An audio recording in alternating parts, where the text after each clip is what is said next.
Well, greetings, everybody. Welcome once again to the Rec Poker Podcast. I'm your host, Steve Fredland, and as always, we're joined by our illustrious panel, and today we have John Somsky, Chris Jones, and the great Jim Reed. I want to thank our official sponsor, Running Aces Racetrack, Casino, and Hotel, and our other podcast sponsors, Learn Pro Poker and Website AMP. This is episode 178. And today we've got the great Nate Meyvis. Excited to chat with him. Just real quick before we get to that, as you guys know, go to rec.poker/resources.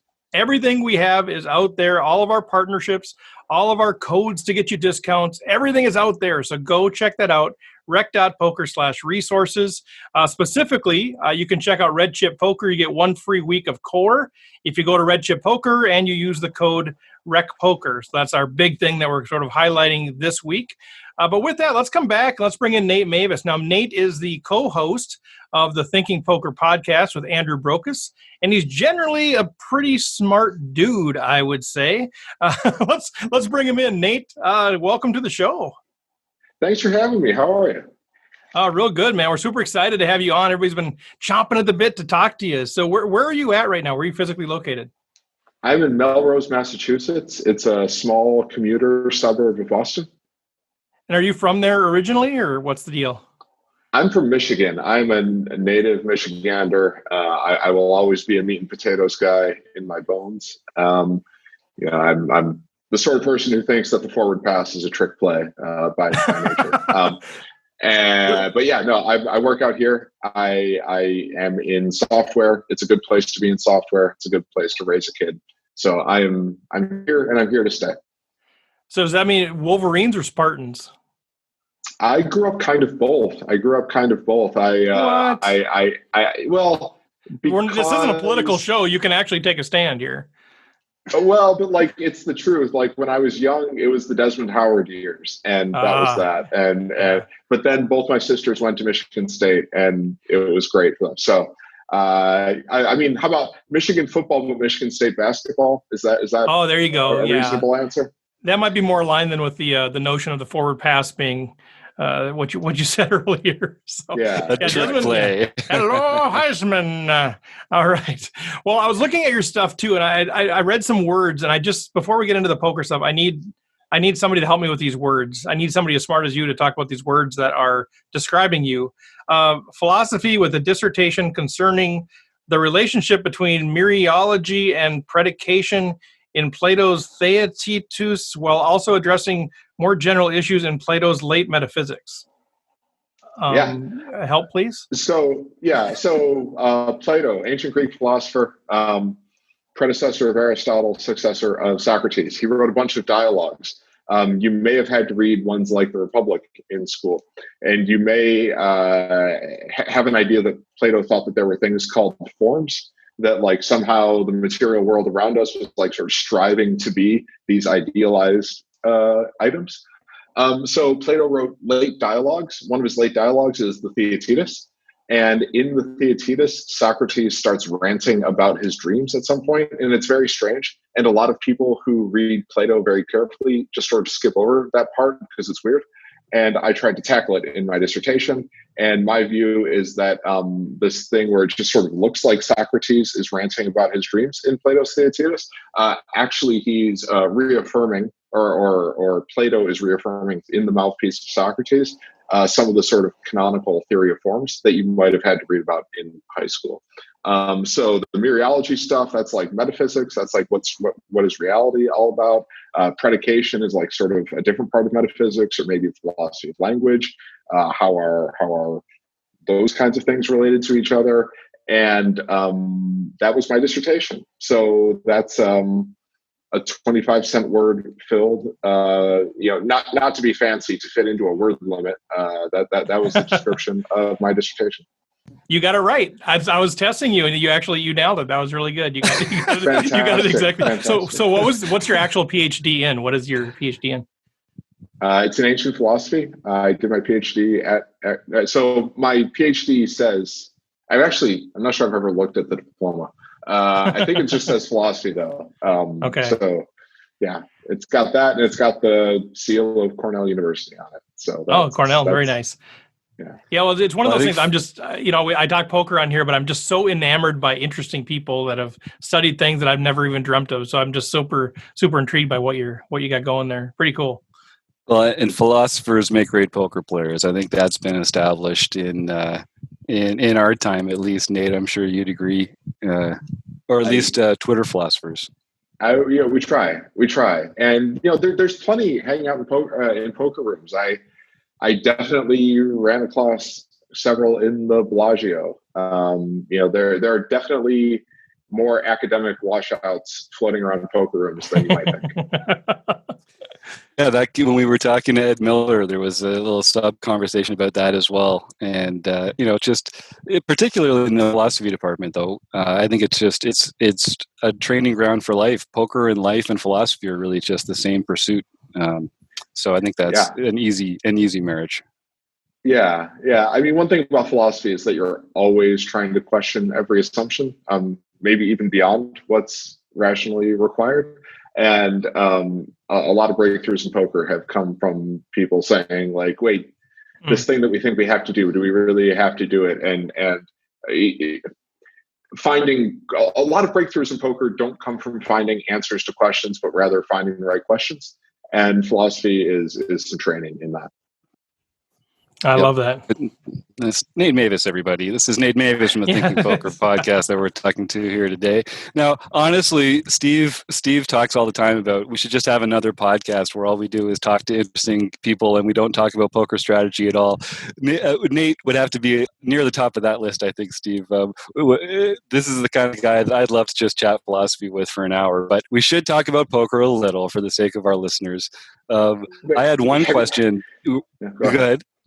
I was saying, if you do that, you don't have to make a new podcast. Andrew and I do that all the time on our show. You just call it the Thinking Poker podcast, and you have whoever you want on, and you talk about whatever you want, and nobody seems to complain. It's very strange. I mean, sometimes they do, but they really nobody complains. Fine. Really, almost no. I mean, no, certainly no more people than who complain when we do talk about poker. So like net complaining does not go right, up. there you go. Okay, there you go. The net complaining is an important metric in this business, I think, because you're going to get some no matter what, right? Haters going to hate. And like, and I mean, you can shut down some of the haters, but it's a whack-a-mole thing and new ones will arise. There will always be some number of haters. So. Yeah. You need a haters tolerance that's kind of built in. Yeah. Well, I know you and Andrew recently released another Weekend Warrior premium podcast series, and you're very much as close to a Weekend Warrior as you've been in your life, I imagine. Are you? I know you're not playing live very much these days because no one is, but have you been playing much online? I wanted to talk to you a little bit about some PokerStars stuff, but I don't know if you've been playing at all online. I've been playing a little bit on America's Card Room, playing some tournaments, and as my schedule allows. I've been playing like sort of plenty of tournaments, but busting out of all of them almost immediately. So it feels like I'm not playing almost any poker. But really, I'm just losing money with high efficiency. Yeah, well, it sounds like it would be another T-shirt. We have this whole line of T-shirts we have to make. There's losing money in high efficiency. Yeah. Yes. I mean, Andrew and I have this way of talking. If there's a tournament that we've both entered and 198 places pay, like whoever busts out first, that person got 199th place. Yeah, absolutely. Yeah. Efficiently. Yeah, plus that whole day back. Yeah, that's the way to do it. Exactly. Well, I had one question because I play online more than live, and of course now everyone's playing online. And I know different sites have different sort of payout structures and rules for how they want to run this stuff.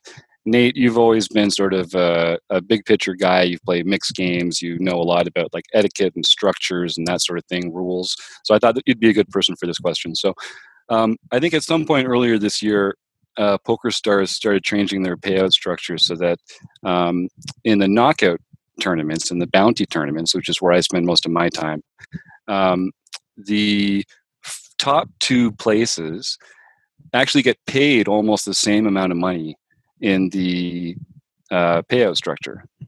And I've never seen such a sharp adjustment to a typical payout structure. I'll just share my screen for 1 second. I know this is terrible podcasting, but yeah, for all of you that are listening out there, you can enjoy that Jim is now sharing a screen that you can't see.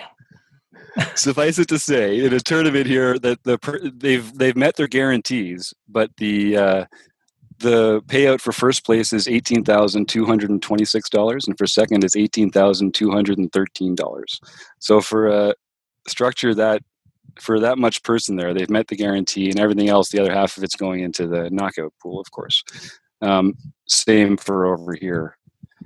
And I do most of my MTT playing on PokerStars because I live in Canada. And I'm not sure if that's something that's been adopted across other sites, or if it's just a knockout thing. Have you had some experience with this, or what's your first impulse, your first take on that as a policy? I have a lot of reactions. My only honest answer is I don't know. And I specifically don't know what PokerStars is doing these days. But here are a few ways that I would immediately sort of try to think about that. One is that it's a knockout tournament, and in the progressive knockouts, like the bounties get pretty big, right? So there will be a natural sort of bonus for getting first instead of second. Second is it's a little bit like the big blind ante, where I view it as a sign of maturity in the poker world, maybe. From a marginal utility point of view, or a utility of money point of view, gaudy first places were always a bit irrational and a bit marketing first and collective utility second. I remember we used to walk into the main events of the World Series and somebody would say like, oh, first place is only $5 million. That's only, 9.5% or something. But like the person who wins $5 million and has millions and millions more of endorsements, if he or she wants it, like that person does not need the $1 million anywhere near as much as even second place does. Quick, who got second to Joe Hashem? Yeah. Meyvis. It wasn't me. It wasn't me. That wasn't right. Yeah, no, it wasn't me. It wasn't me. I was directly to Joe Hashem's right in one of the PCAs. And nice. But that's a different story. So I would say that it may be a sign of maturity in the poker world, and it may be a sign that the large first places are not viewed by PokerStars as a marketing priority, or at least a marketing priority in progressive knockout tournaments. Like that's like a third way to think about it, is that some knockout tournament is not going to have the same marketing priorities as, say, the Sunday Million. And the third one is just that PokerStars is a bit of a mysterious beast these days. Poker is one part of the PokerStars empire. Last I checked, they were doing a lot of blackjack and other stuff the last time I paid any attention to this.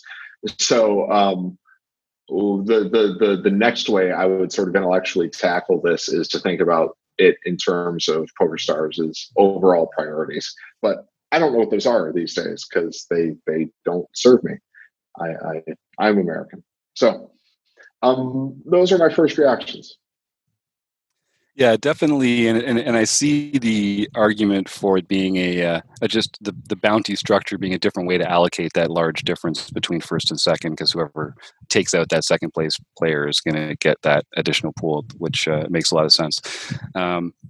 Yeah, I'll be curious to see if any of our listeners are playing on other sites, or if anyone here on the panel. I haven't really been paying attention to other lobbies, but I'd be curious to see if this was a phenomenon on other sites. Yeah, I can't remember ever seeing that before except like in a satellite or something where you're expecting other things to be the same. Usually they put a gaudy number up top and then everybody races to chop it. That's right, exactly. That's the next way to think about it. It's just like efficiency. It's just like pre-chopping, right? Well, it does take a lot of the variance out of the heads up, to be honest with you. I mean, that there's something to that. Yeah. It kind of makes me want to practice my heads up a little less, though. I don't mind saying it. Well, have you ever been heads up in a tournament, Jim? We should probably address that. But one day, if it ever happens, I want to know what I'm in for. One of the $1.60 tournaments or whatever. Well, let's. It matters so much. It matters so. It's like learning first aid, even if you've never done CPR. When the situation arises, it's going to matter so much that it's worth doing. That's so kind of you, Nate, to offer to help me with my heads-up game. What a gentleman. Nate Meyvis, everybody. Yeah, he's going to be doing he's doing our editing for us, and he's going to be presenting heads up with you. Right. So this is a fantastic episode so far. Maybe Jones can, if Chris brings up a hand here, maybe we can get Nate to volunteer to do something else for us. Well, before we do that, John's got Windows. Do you do Windows? I don't do Windows. Oh, darn. I don't do Windows. Well, sorry, John. We'll have to find somebody else. Maybe we'll go to Andrew Brockus back on. I mean, unless you mean sort of capital W. I mean, like most tech professionals, I am unofficial tech support for my family. So they call me when their computers break, and those computers tend to be Windows computers. And I have to say, Microsoft is doing a heck of a job. There's a lot of,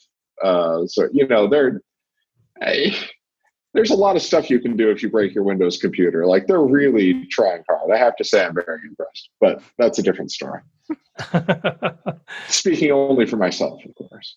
Right. Well, it sounds like my son, who's whenever he came home from college, and now he is the tech support for not only our family but the extended family. It's like the guy that has the pickup truck ends up helping everybody move.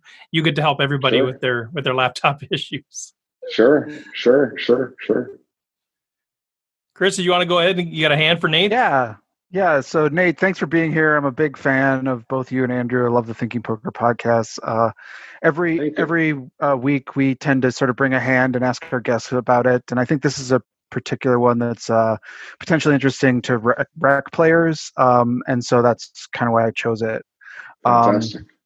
So this is actually one of the last live big world tournaments that was going on. It's the South American Party Poker Millions, and we're day 3. We're in the money, and we're down to 59 players. And so we're playing this hand from the perspective of the under the gun player, who is a recreational player who satellited in, and is probably, this is like, a really big deal to them. They're playing with a table full of really elite players.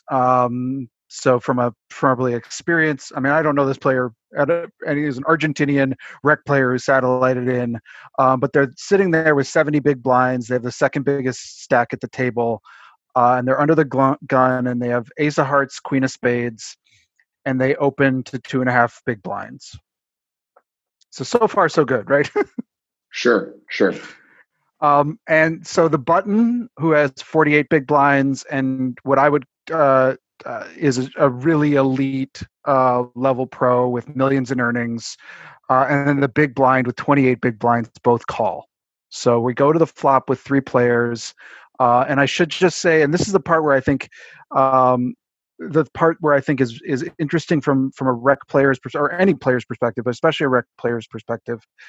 The button, who will be the main villain in this hand, who has 48 big blinds, just lost a huge pot on a massive bluff. They were the table chip leader, and so they're no longer. But that was like 3 hands prior to this one, and they've been really active.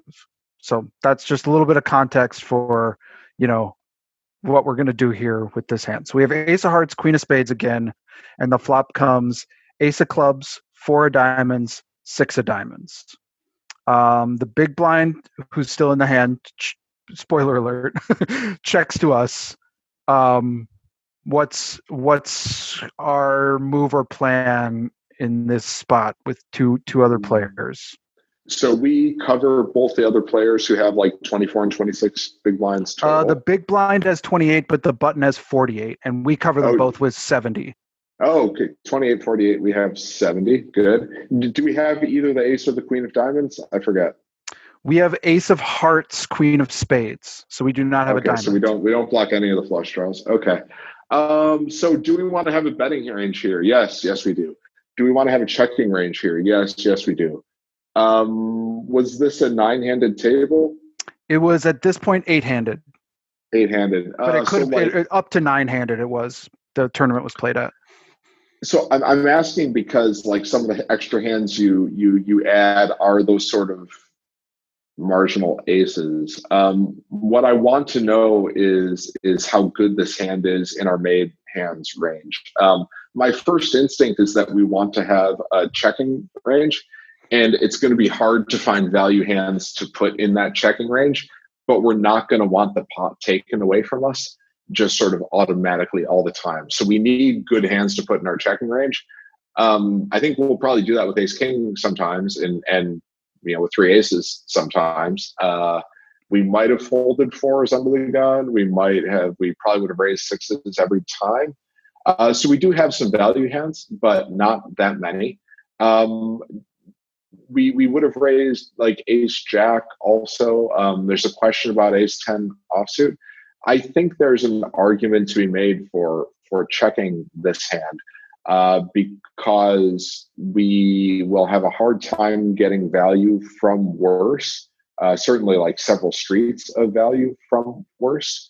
And it's a board we will need to check sometimes, like when we have pocket jacks or pocket tens, or we could show up with like 7-6 suited or something. I guess that hand wants to bet and protect, but there are hands we really do want to check with, and there are also just pure give ups that would rather get a free card than not. Like if queen jack suited or king queen suited, if that hand gets a check and then spikes a king or a queen, that's a good thing. So that's another small benefit of checking. That said, if we're raising like all our ace 10 offsuits, and I'm not sure that we are, then ace queen all of a sudden looks like then we have a lot of other aces to protect those hands with, and we can maybe fold out some gut shots, exactly 7-8 suited or 7-8 offsuit in the big blind. That's a hand that will fold, that we would like to fold as opposed to calling. So betting has that benefit. Certainly like suited aces, those hands will call, and we want them to call. That said, I think we're just not that far up in our ranges. You said the thing about the button having just lost a pot and being like sort of a world-class player or very elite. If he's really elite enough, that won't affect his play, except insofar as it makes except insofar as he's making second level adjustments. And I know you said they. I'm just sort of, when I say he. Yeah, it was a he. It was a he. Yeah, I'm trying to hold back a little on who they are. But the interesting thing, and the reason I think I bring this up is not necessarily because I think the elite level pro at this kind of level is not going to adjust their play just because they lost a big pot. But I think from a rec player's perspective, who's sitting there thinking about a hand, and we'll see it as this hand progresses. There are some moments where, I mean, this, I can just tell you, this hand's going to turn into a major sort of like, what do we do kind of bluff catcher moment. And so the thought of somebody having just bluffed off all their chips and then are they bluffing again starts to be this sort of like thing about like sometimes you have to weigh that and say, well, they were bluffing last time, so they probably have value this time, or do you have to, and that's the kind of like some of the crux of this hand for me in some ways. Yeah. I should also say, like, when I have a really good player with position on me, who won't like always have position on me, and when I'm deep in a big tournament, like part of my analysis here is predicated on the idea that like if I were in this spot, I would probably have a pretty tight raising range here, probably over tight from a theory perspective, because like how much do I give up folding ace 10 offsuit before the flop here? Probably not that much. And like if I'm a little bit, if I got the yips a little bit about being in this spot, like there are just better places for me to find edge than 0.03 of a big blind, opening ace 7 suited under the gun when all this stuff's going on and I have really good players behind me. So, but I should really answer this question having like your correspondent or like having that person's ranges in mind and not my own. But like for me, I think ace queen is like a pretty good check here. Yeah. It's a good strong hand to put in my checking range.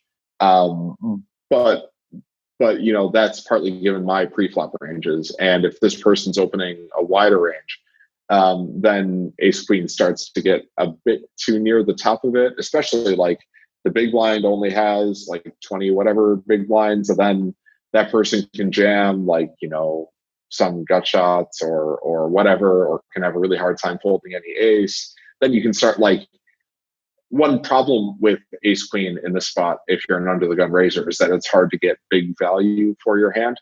But if the pot is already like kind of bloated or like tournament bloated, like a whole 8.5 big blinds before the flop, and then the big blind only has like 22 behind or something, then all of a sudden, yeah, you can go for stacks against that hand, against the big blind. So you have like a pure value hand.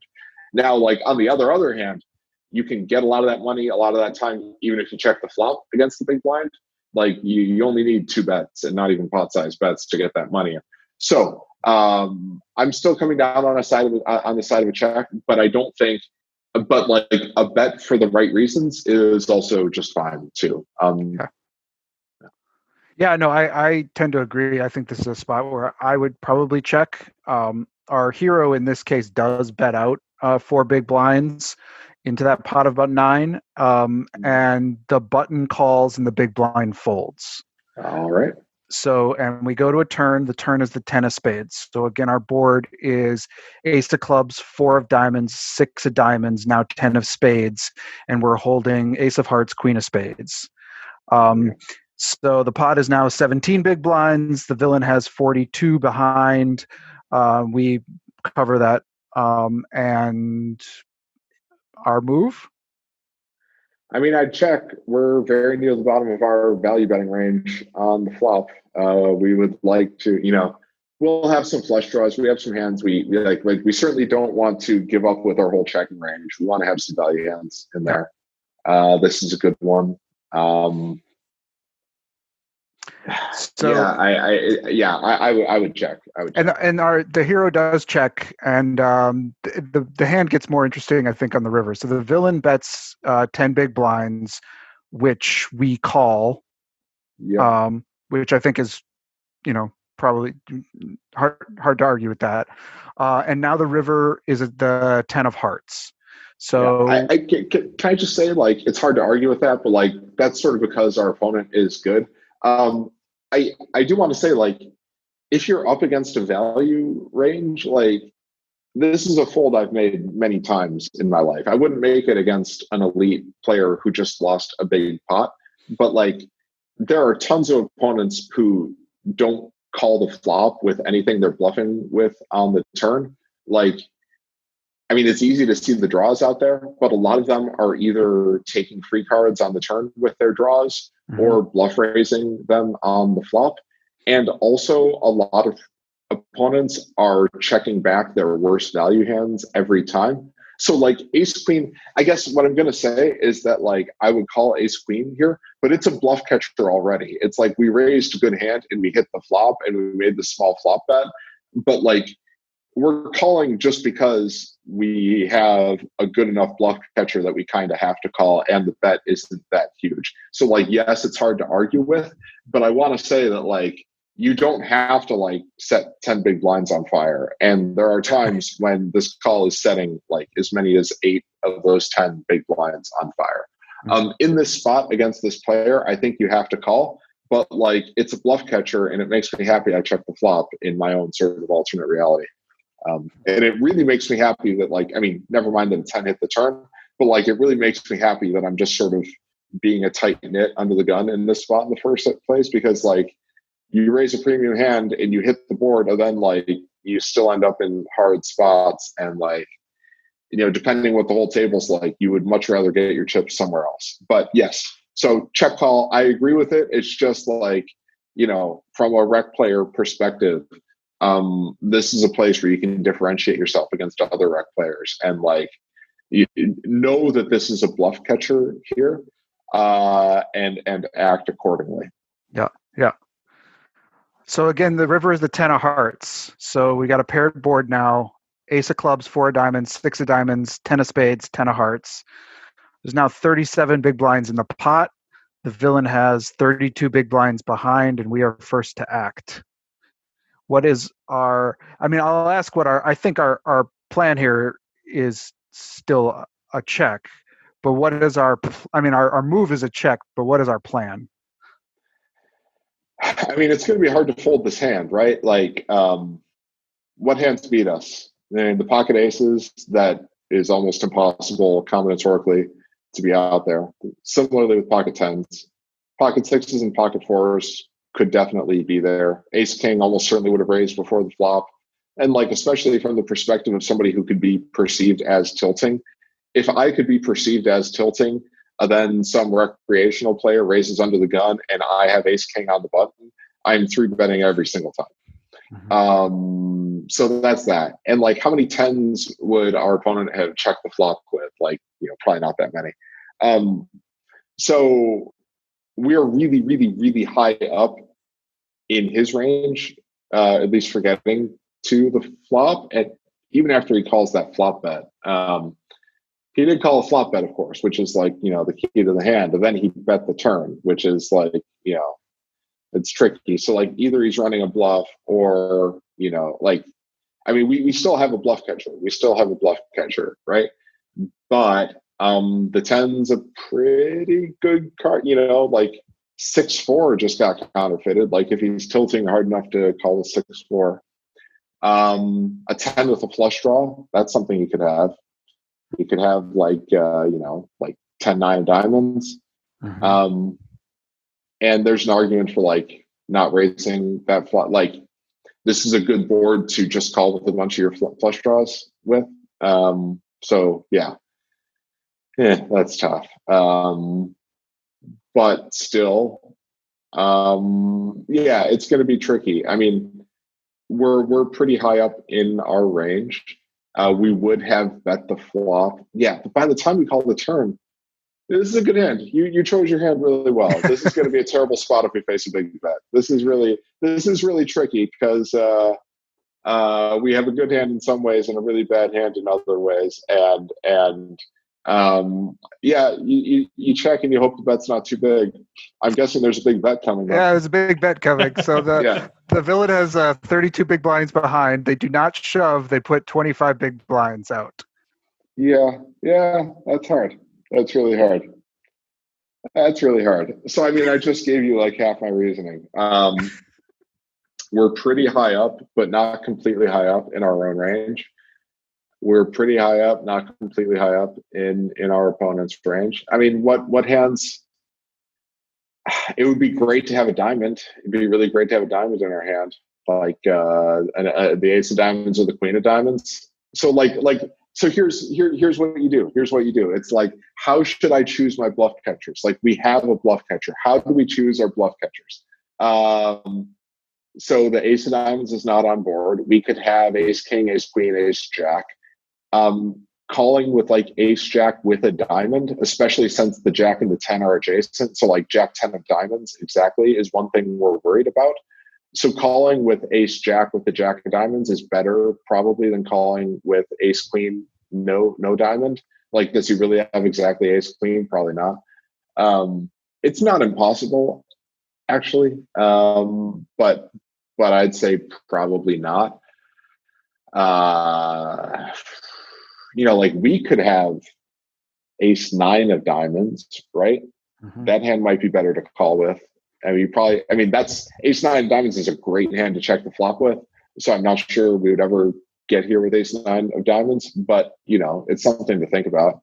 There's ace king of diamonds, ace queen with the queen of diamonds, ace jack with the jack of diamonds, ace queen with the ace of diamonds. Then we block ace 10 of diamonds. That's relevant. So like, I think the ace of diamonds is like pretty relevant too, and not just the side card being the side of that diamond. So now I'm finding like sort of more bluff catchers to call with. Even like, maybe arguably, like, we probably should have checked the flop with pocket kings, pocket queens. That's one reason why I wanted to check the flop with this hand. But yeah, if for some reason we wanted to bet for protection on the flop, if we made sort of a bet that I would think is a bad bet, with kings with the king of diamonds, or queens with the queen of diamonds, or jacks with the jack of diamonds, or nines with the 9 of diamonds, arguably those are better bluff catchers than this hand. I mean, it's a little bit hard to say that pocket 9s is a better bluff catcher than ace queen. Like, he really might have an ace here sometimes, but the diamond blockers are in fact relevant. The straight draws, I think, are pretty hard for him to have. If he can really have if he can really have 7-8 of clubs, then I'm kind of back to calling, just because there are too many bluff combinations a priori. So I think, this wouldn't be the worst call with a bluff catcher I've ever seen, but I think I'd rather find my bluff catchers somewhere else in my range. And I think I can make a sort of fold. I think it's fine to fold this hand. I think it's fine to fold this hand. I would be more inclined to fold it. Now let's think about like the meta level. Like, where's my analysis likely to be wrong? If the other guy's tilting, does that make this call better or worse? It's like, well, I mean, if he's just spewing off, then obviously you want to call with a hand this good. But if he's tilting that hard, I don't know, isn't he raising somewhere else first? And like a lot of his bluff hands had a reason to raise earlier, like say because they're flush draws or because they're good pre-flop hands. Yeah, it's tough. It's tough. We did, the pot was 3-handed on the flop. As I like to say, it was 2 minutes ago, and you're not thinking about the big blind right now. So like that's like another real big take-home lesson that you can hear all about, if you listen to the show. But the big blind folded a long time ago, many decisions ago. The big blind is still relevant because your bet was more powerful because it went into a 3-person field on the flop. And that big blind could have just jammed right over the button's call on the flop. So that really tightened up his range. That makes me want to fold more. Yeah, fold is my final answer. But yeah. I like it. Pain. Well, our hero does fold.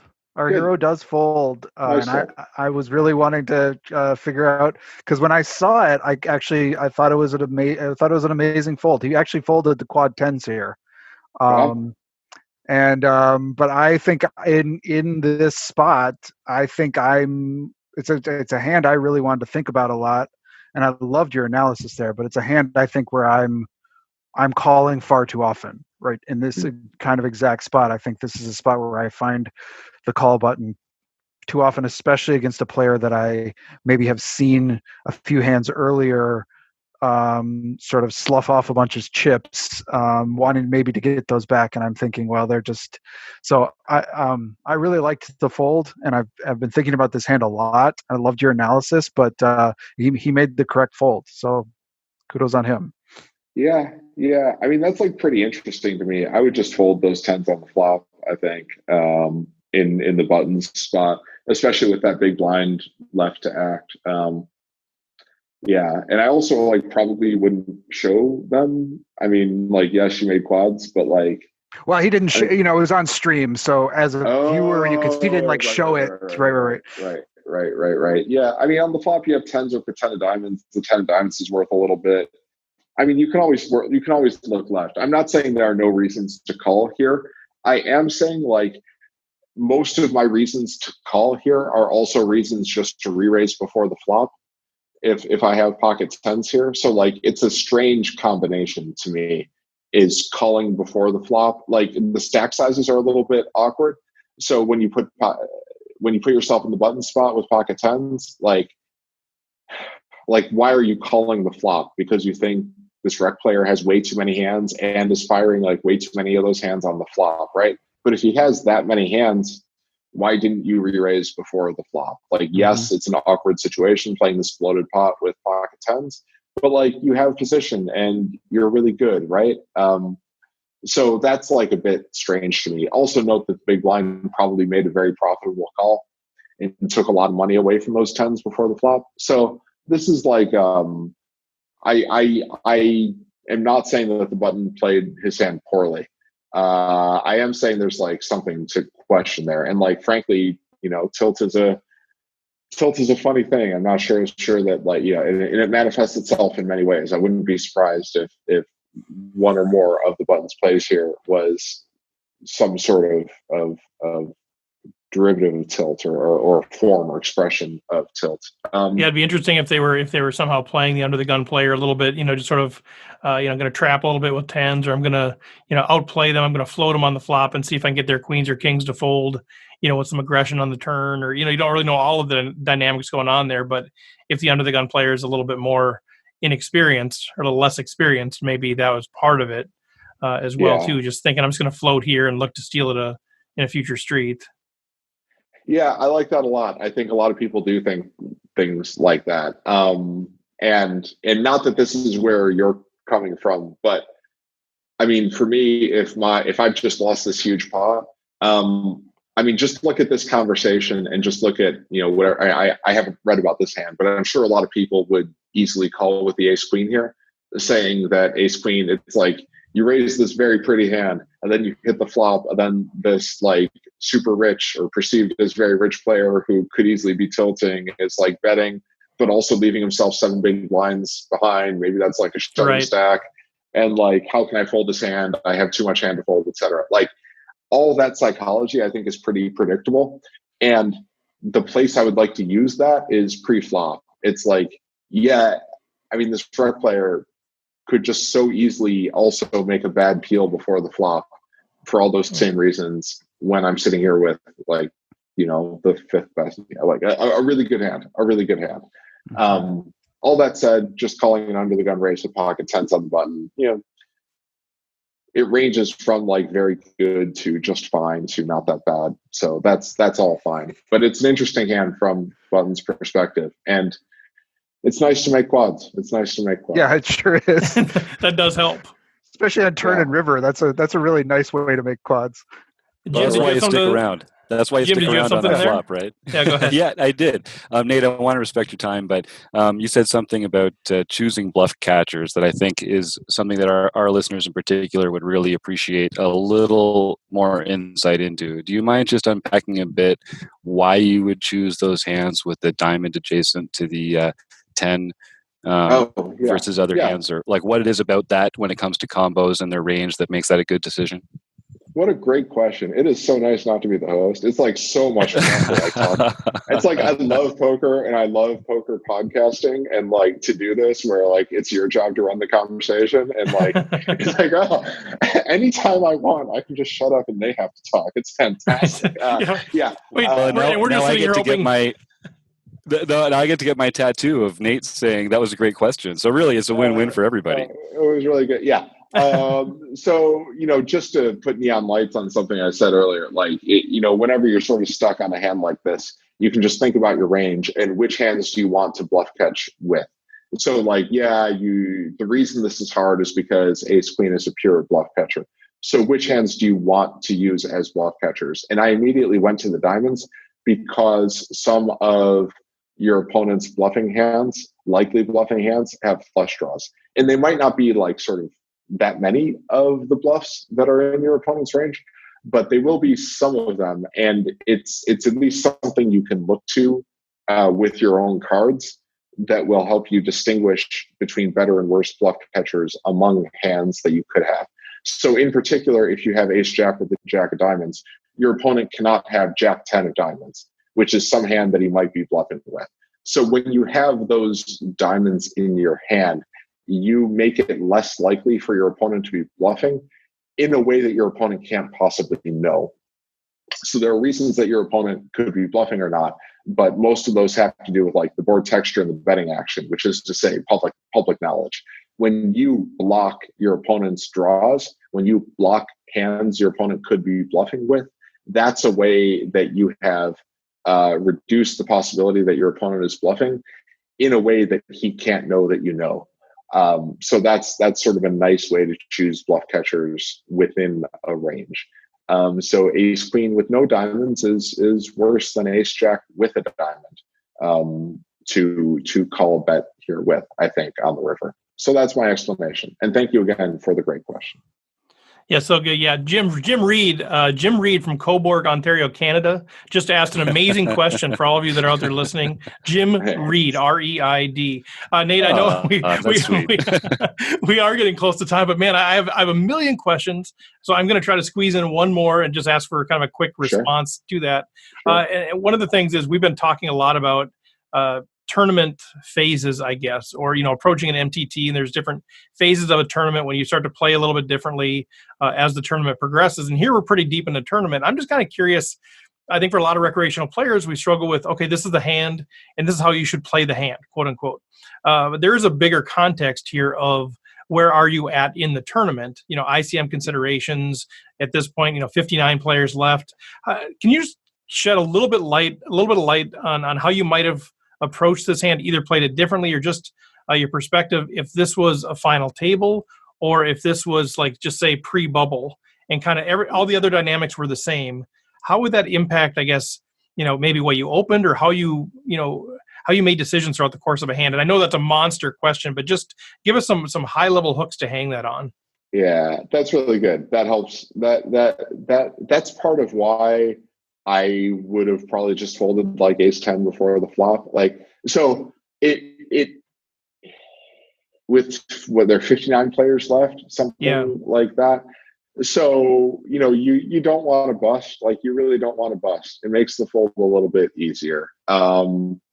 It makes, I would have to know a little bit more about the average stack and some of the stuff about pay structure to give a really great answer here.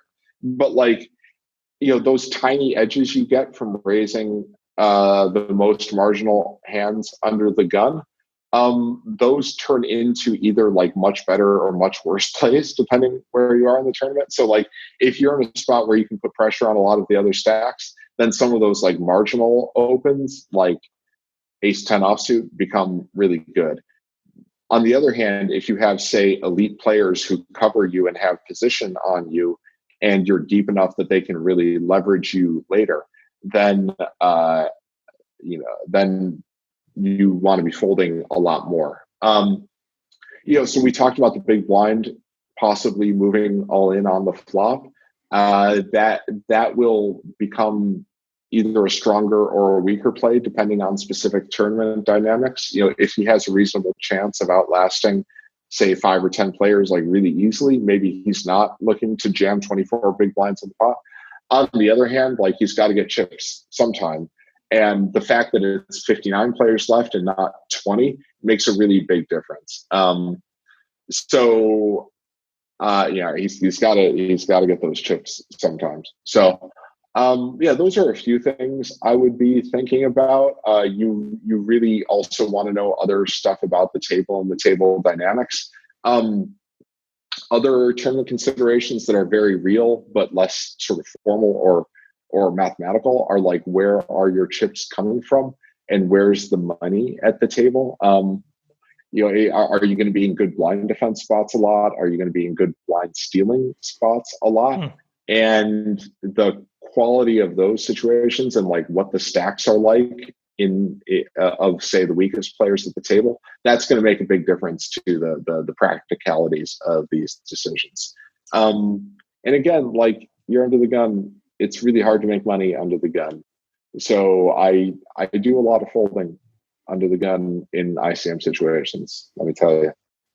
So last question for me, just so how did I know Jim's laughing? I always say last question. I have so many questions, but just really, just how do you learn the game?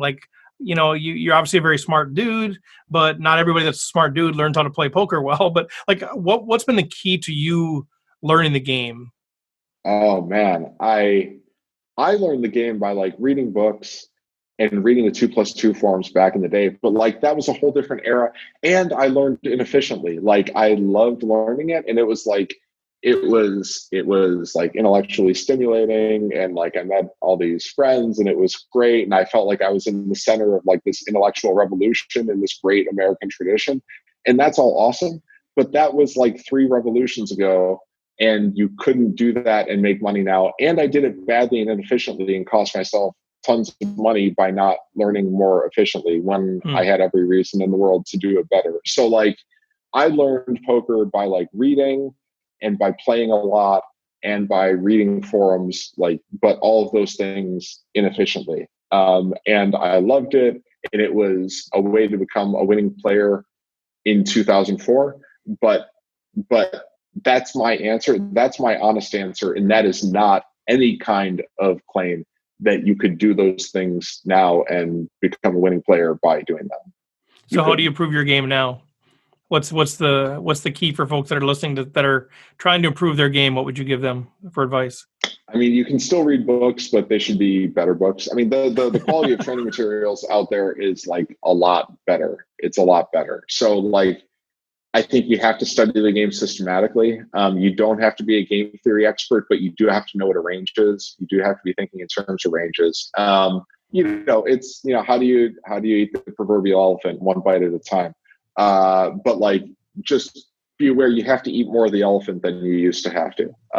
So like read the good books, study the good training videos, and like really what's really different is that you can't be satisfied doing some things well and having huge leaks in your game and still think you can win just by doing the things you do well, really well. You really will have to get a full fundamental understanding of the game. That means getting a skill at detecting weaknesses in your own game, which is a hard thing to do. So get good at hand history reviews in a really skeptical way, in a way where you're likely to figure out where you went wrong. And then really sort of study the game systematically. Don't let yourself think things like, oh, these river bluffs are not very profitable. I just won't be that kind of player. Like there's just not room for that. There's just not room for that. It's a lot more like what they say about certain kinds of high frequency trading. You're running in front of a bulldozer trying to pick up nickels. It's then you trip and fall and the bulldozer runs you over. So like you can't trip and fall. And then like you also can't leave like quarters lying on the ground too. So you gotta aim to be a complete player, and you have to be very self-disciplined and systematic and self-aware and humble in your learning, and just be aware that a much higher level of fundamental mastery is required to be a winning player than used to be. But on the flip side, there's a lot more out there. Like the Rec Poker podcast, that didn't exist in 2004. You guys do great stuff. Immodestly, I think I put some pretty good stuff out there, and a lot of it's free. And certainly there are great books, and there's training videos. There are training sites. There are people who have put free stuff online. There's really good stuff on YouTube. Not all of it's good, of course, but so like it's even more sort of brutally meritocratic than ever. There's a lot more you can do, but there's a lot more you have to do, and that's the modern reality of poker. Well, it's a perfect segue to wrap up. So where do folks find you? If they're listening to this, obviously the Thinking Poker podcast, but if they're saying, man, how else can I connect with Nate? What else can they do? I'm on Twitter sometimes at Nate Meyvis, NateMey, V as in Victor, IS. Nate Meyvis, Nate at NateMeyvis.com. If you want to ask me a question, you can just email me. I'm on Twitter, I'm on LinkedIn, I'm in email, and I am in your ears in the Thinking Poker podcast, most of which is free, some of which is premium. Come on over.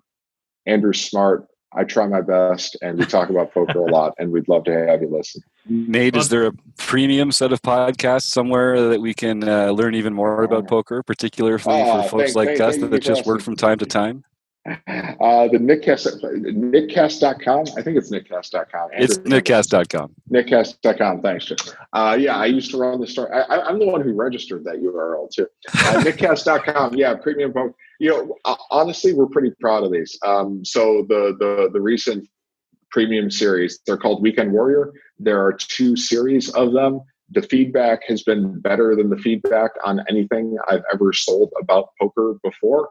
And it's responding to the most frequently expressed sort of listener desire, which is like, how does a weekend warrior, how does a recreational player adjust to the modern game and handle common situations? So it's really just going through some for tournaments, some for cash games. Like, stealing the blinds, bluffing, defending against bluffs, all these things, all the sort of most common questions, trying to put as much expected money in your pocket per minute as possible. Those are the premium podcasts available at nickcast.com.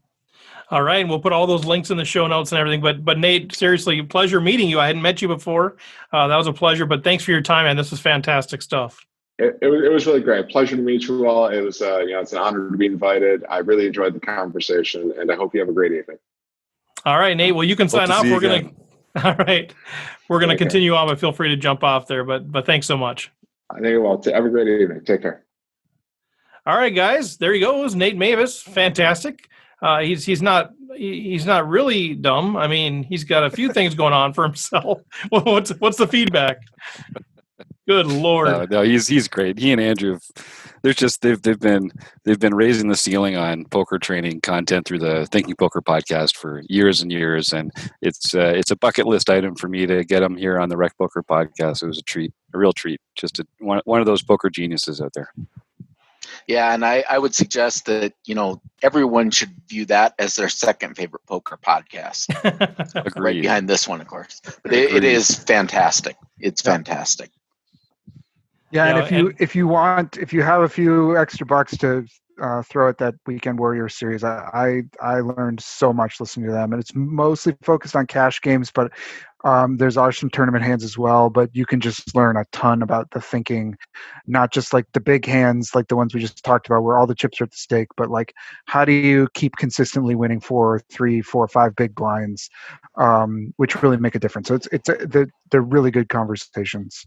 So are there several Weekend Warrior series within knitcast.com, or what is it? So which one do you recommend? There's a few. Are they all great? Or? Oh, all of them. Yeah, I'd start with the first one just because I think they kind of build on each other, but they're really good. Well, you guys heard it, man. Great stuff. Yeah, he was a fantastic interview, and like I said, I know I kept saying one more question, but I do that a lot. But man, it was very rich. So thanks, Jim, for lining that up. Chris for the question. John, how about we kick it over to you, man? Let's talk a little bit about our home games. We're recording this on Monday night, May 11th. So for those of you who might not be aware, tonight's kind of a big night in the home game, Rec Poker home game series. Yeah. So. Well, first we had May 6th, which is our No Limit Hold'em series, and Power Cookies, Dan Bloom won that one. That's who Power Cookies is. He's been all over the place. Yeah, he's I think he might have taken over the Player of the Year points race for that as well now. So, and then May 13th, we have our mixed game series. That's Limit Omaha 8. And there is the training video available. So you can check that out on YouTube or go to the PokerStars home game section on rec.poker, and there'll be a link to it there as well. And Mike Patrick's already talking a little bit of smack with me on this already. He's like, "Well, see you Wednesday," because I assume he knows he's going to win again, right? I mean, I assume that's what will happen. I put the clarion call out. I said, "We need all the Canadians. We're coming in." Well, I believe right now the odds of him winning on the 13th are about 75%, in that he's won 3 out of 4 of the ones we've had. I know. So. In a field of 30, 40 people, but somewhere in there probably. Yeah. We still have yet to have a Canadian win in May, right? So it's not a done deal yet. Okay, you are correct. And I do feel like if we can get over Wednesday, if we can get through Wednesday, I think I like my chances of not a Canadian. Oh no, we got some tricks up our sleeves. There's like a horde of Canadians who are going to be descending on. Like, what are all these maple leaf flags out here?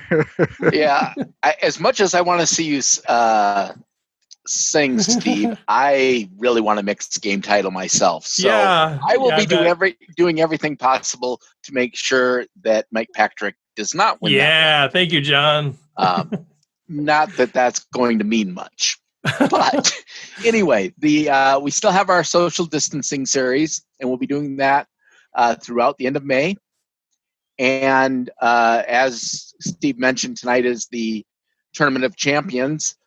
We had 34 players that signed up for that, and I think all but 6 now have actually signed up for the club. So hopefully most of them will be able to make it to that. By the time you're hearing this, it will have all been over and we'll know the winner. But as of right now, I've not time traveled into the future, and I do not know the answer to that yet. Oh, silver pin. Let's go. Oh, I want that silver pin so bad. But in June, we will be having another Tournament of Champions for the May social distancing series. So, make sure you get out there and win yourself one of these social distancing series in May so that you have an opportunity to try to win the silver pin in June when we have that TOC. So on May 3rd, Schneid's 33, Danny Schneider. Nice, won. Danny. May 4th, Captain Walleye, Rob Adsom won. On May 5th, our very own Rabman 48, Rob Washam won. May 7th, Red Devil MN, Guarav Aurora won.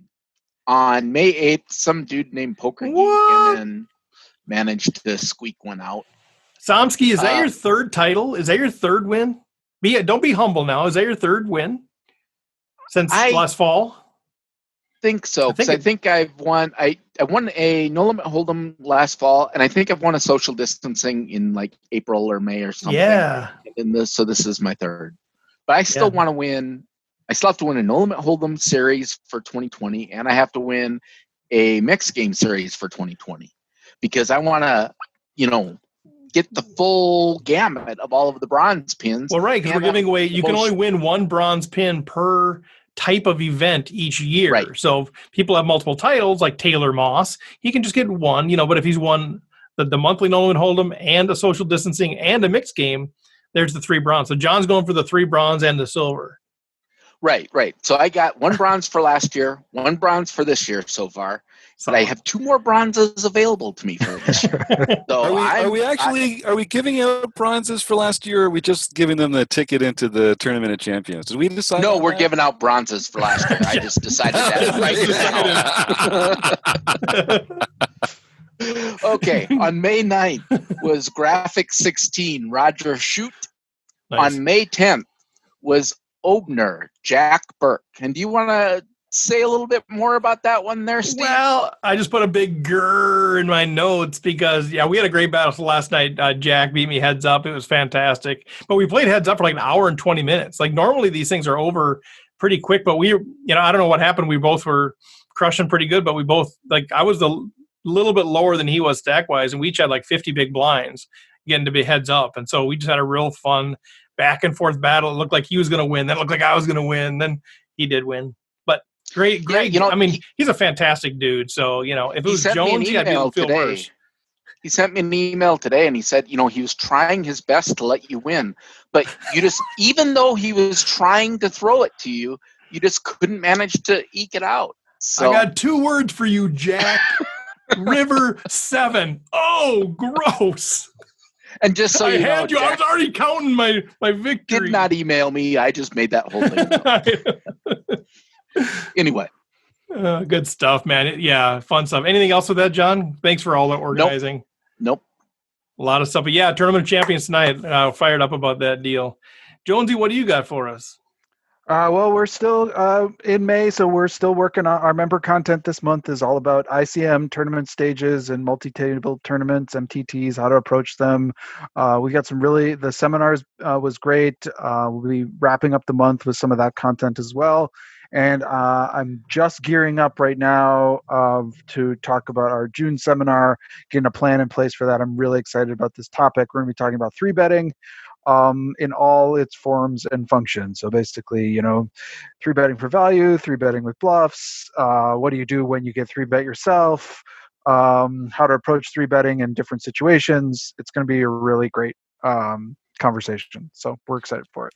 And Chris, you get a ton of credit from us. I don't know if you get enough credit publicly, nor do you want it, but I'm going to give it to you anyway. Like just even this hand that you put together for Nate tonight was so good. Chris put together all of our membership content too. If you're a member, he's the guy to thank. But we come to these seminar recordings and he sends stuff out in advance. We're like, oh my God, this is like world-class stuff. I just think it's fantastic. So seriously, well, I know you're going to cringe and I know you're going to not accept it, but I just think it's absolutely phenomenal. And just being part of the conversation, I learned so much. So thank you for all the work you're doing there. And I would like to know if it's not too late to request a specific slide facing a 3-bet against John Somsky, if we could just put that in there and then you guys could kind of walk me through what to do there. That's just simple. You have a better hand and you 4-bet. Oh, God, that's Yeah. Okay. I guess we don't need to slide then. Next time you have a question about that, Steve, just ask me what you should do, and I'll be sure to let you know. You probably will tell me too. Just as long as you promise to do exactly what I say. Right, exactly. That's in real time. He'll tell you right then in the hand exactly what you should do. Yeah, nice. But it's true. We've all got our hats off to Chris. He puts this the material that the work that he goes into every month to put this seminar together that we just get to show up to and flap our gums. It's really impressive. So we not everyone is as aware of how much work he does every month. But between the hand histories and that and everything else, it's impressive. So thank you so much, Chris. That's amazing. Yeah, it's a lot of fun.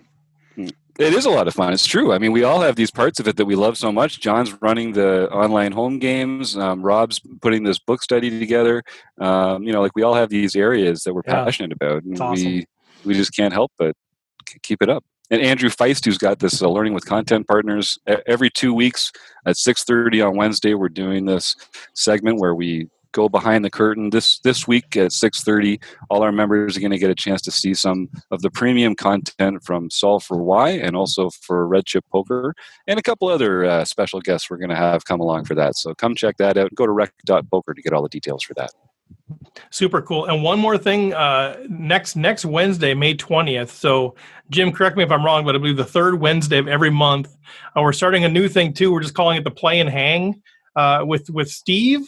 And hopefully a special guest each month. Basically, all we're going to do is we're going to invite our members, at least priority to the members. If we don't fill up the table with members, we'll open it up to non-members. But we're going to have a single table tournament that we're just going to play for fun. And we're going to do a Zoom meeting. So the 9 of us on Zoom just chatting, hanging out together, kind of breaking the social distancing thing.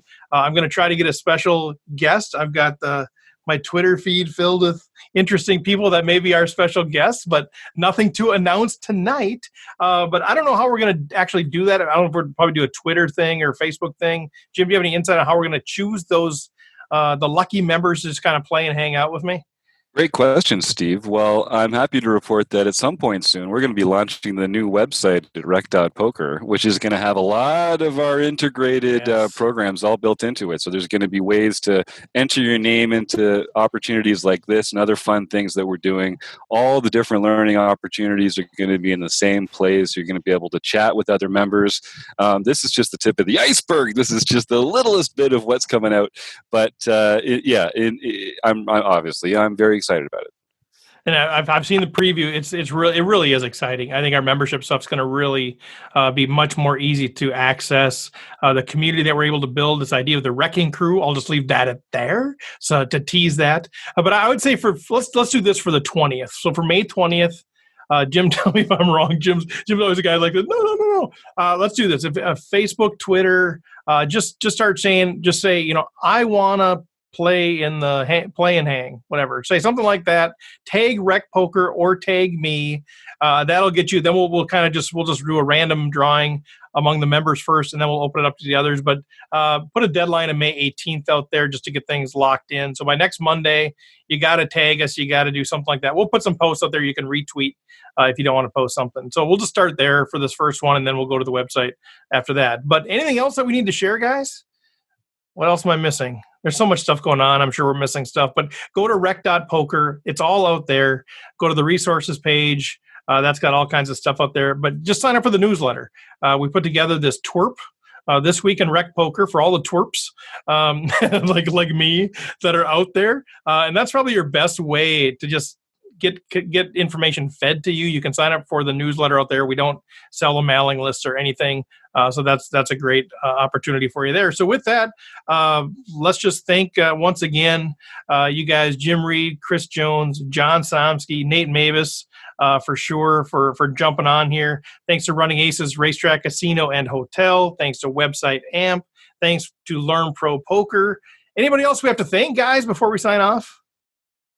All right. That's it. Just you, Steve. Oh, Just me, no need to thank me, man. I'm a kid in a candy store. People are like, you seem like you're having so much fun. I am. Like, this is unbelievable. And the fact that people like Jim and John and Chris have come alongside and said, we want to have fun too, it just fires me up. It's ridiculous that I just turned 50 years old and I get to talk about poker this often. Like, it's crazy. So I'm just having fun. But let's keep it rolling, guys. If you have any questions, reach out to me, Steve at rec.poker, or any of these guys too. We'll be happy to answer any of your questions. So with that, we will sign off. Take care, everybody.